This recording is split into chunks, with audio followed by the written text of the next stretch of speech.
All farms have distinct smells. Of course, some are more pleasing than others.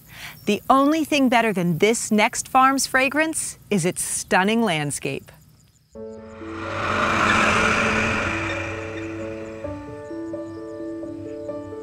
There's a buzz of excitement in the air today at Butterbee Farm in Baltimore County. And it's not just the butterflies and bees appreciating the blooms. I've never been to a flower farm before. This is super cool. Yeah, walking through the fields was beautiful. I mean, you know, like, you always imagine fields of flowers, but how often do you get to go walk through them? Well, for Laura Beth Resnick, the answer is almost every day, depending on the season. We harvest almost every day. For example, every week we might cut 2,000 to 3,000 stems of flowers. This would be one stem. She's been in the business of growing flowers for 6 years. She raises hundreds of varieties on her 3.5-acre farm in Pikesville. We grow only cut flowers, so no edibles at all. And we mostly sell to florists, but we also do some wedding work. We don't design any flowers, but we'll sell bulk flowers to people who want to DIY, which means do it yourself for their weddings. The flowers Laura Beth grows change with the seasons. On this mid-August day, rows of lisianthus bloom in the summer sun. Lisianthus is a big one for us. We try to have focal flowers all times of the year. A focal flower would be something, for example, like this, that would be really eye-catching in a bridal bouquet. While visitors to her farm are usually brides and grooms creating their own arrangements, today she's got some extra hands out in the field.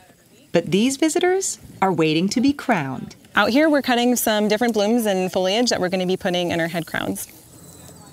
Laura Beth is hosting her annual Floral Wreaths Workshop, a collaboration with Baltimore florist Local Color Flowers.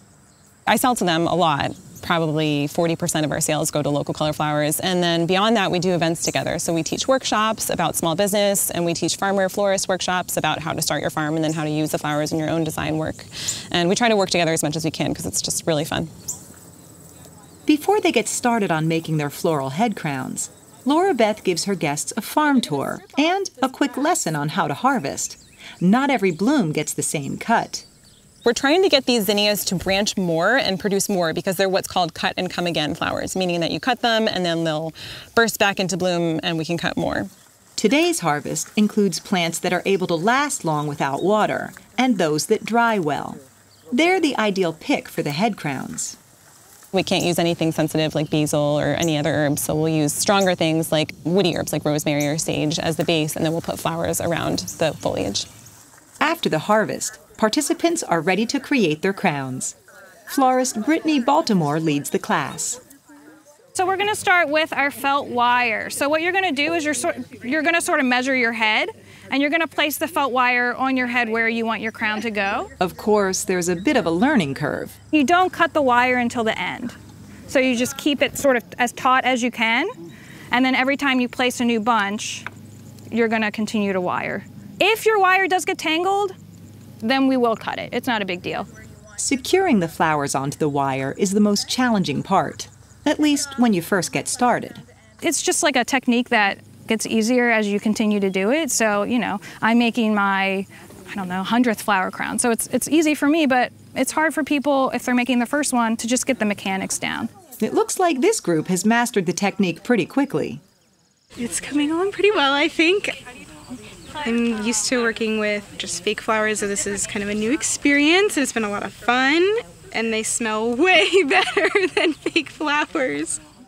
And for Laura Beth, it's a break from her daily routine on the farm, and she enjoys the company. It can get kind of isolating on the farm, especially when the conditions are really challenging. So having events like this perk me up because people are just having so much fun, and it's nice to see our farm being appreciated. Oh, it's great. It's like heaven to me. I love working with the flowers. They're absolutely gorgeous. It's a beautiful farm. I've been coming here for the last couple months and love it.